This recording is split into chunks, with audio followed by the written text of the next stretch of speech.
Deux ouvrages aujourd'hui, dont un roman, Passeport à l'iranienne, c'est pour ça que je vous disais que ça pourrait peut-être vous intéresser, qui est Nahal Tajadod.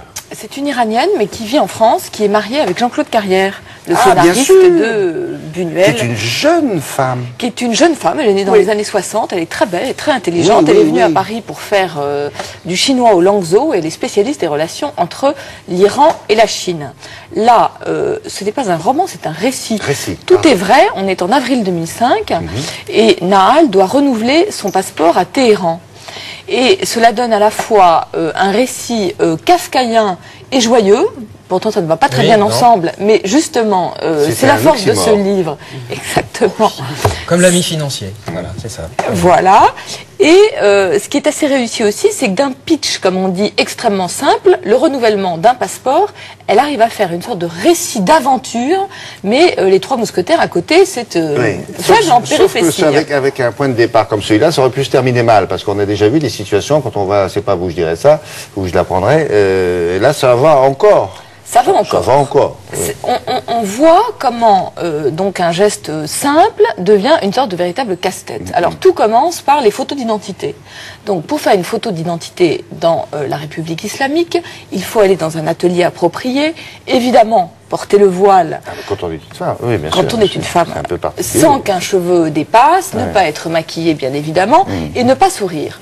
Alors Nahal, elle choisit un atelier comme ça, et ce qui est absolument invraisemblable, c'est qu'en une demi-heure, elle se retrouve avec deux photographes qui ressemblent un peu au Dupont-Dupont, vous voyez, extrêmement bienveillants, mais assez maladroits. Elle a un séchoir à cheveux dans son sac, on lui dit qu'est-ce que c'est un séchoir à cheveux? Elle dit oui parce que je vais le porter à réparer. Non, on te le répare, t'inquiète pas, attends une demi-heure, attends pour les photos. Donc elle a son séchoir qu'elle donne, les photographes s'aperçoivent qu'elle parle français, donc elle se retrouve avec des documents suédois à remplir pour les photographes qui n'ont qu'une envie, c'est de partir s'exiler en Suède. Ah bon, ils lui donnent ça d'apprenant, ils ont exactement, alors elle dit je ne parle pas suédois, mais exactement, enfin, on lui dit que finalement ça va marcher aussi. Et on a de la chance. je peux pas vous dire, en une heure, tout d'un coup, sa vie bascule. Alors le livre est très drôle parce qu'il est rythmé par une petite voix dans sa tête, vous savez, qui quand elle se trouve face à une situation complètement absurde, lui dit non, n'accepte pas. Et puis en même temps, on voit bien que le pays est régi par des codes dont on ne connaît pas forcément les tenants, les aboutissants, et qu'il faut surtout ne froisser personne. Bien sûr, bien sûr. Donc, tout ça est absolument kafkaïen, est encore compliqué par, je ne sais pas comment on prononce, le tarof, qui est cette... Voilà, Sarah le dit bien mieux que moi. Qui veut dire qui est que... Ça veut dire que par exemple, on vous dit, tenez William, je vous offre ce stylo. Vous dites non, impossible. Je vous dis, mais si, je vous l'offre, impossible. Mais je vous en prie. Vous dites d'accord. Après, je me dis vraiment, il aurait pu ne pas accepter. J'ai un seul stylo quand même. Ça s'appelle le tarof. Je vous propose de ne pas obligé d'accepter. Voilà. C'est quoi, comme une négociation ou oui, une négociation où j'ai pas vraiment envie de donner, mais ma politesse m'oblige à vous le proposer. Mais tout est comme ça? Tout est comme ça. Vous allez acheter une glace et vous dites, écoutez, ça n'a pas votre valeur. Une glace.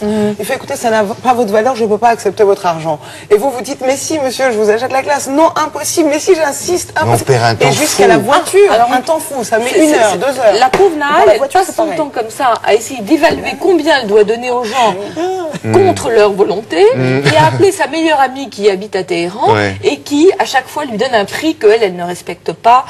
Voilà. Ce qui est très intéressant dans ce livre, c'est que ça donne à la fois le visage d'une république islamique effrayante, évidemment. Moi, il y a une chose que je ne connaissais pas, il y a un bureau de coloriage. Le bureau de coloriage, le but, c'est de noircir, aussi bien dans un numéro de Vogue que dans un catalogue d'art, tout la chair humaine, en gros, les bras, les jambes, dénudés.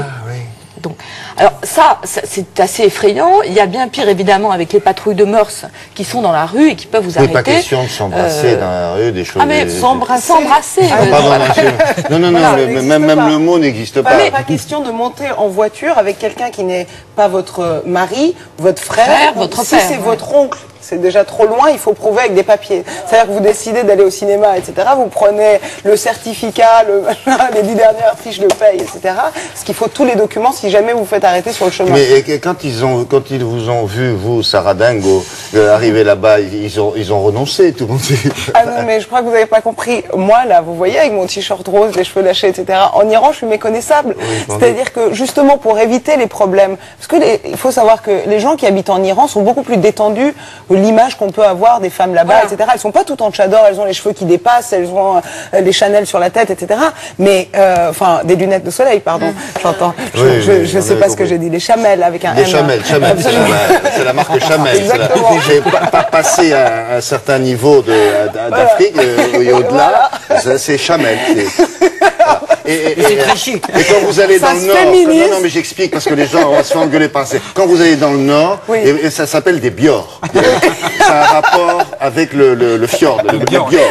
Des lunettes Bior et en bas, lunettes Chamel. Non mais c'est intéressant ce qu'elle dit parce que, et Nahal le montre, c'est que 30 ans de République islamique n'ont pas réussi à imposer le modèle de la femme islamique. Et vous avez d'un côté la répression, mais de l'autre, et c'est la réussite du livre, le règne de la débrouillardise, de la générosité, de la fantaisie, et puis de filles qui sont effectivement, qui résistent avec des lunettes Bior et Chamel, avec des faux Brada.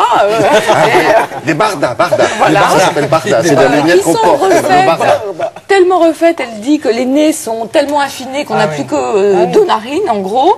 Bon. Voilà. Et ce qui est intéressant, c'est que vraiment, c'est une nouvelle image, je trouve, de Téhéran, par une femme qui a beaucoup d'empathie pour son pays et qui le raconte très très bien. Élisez ça, pardon, on a pris un peu de temps puisque on a profité de votre présence, Sarah, mais ça serait intéressant aussi que vous nous racontiez un peu plus un jour. Merci, Olivia. On passe à la suite. On a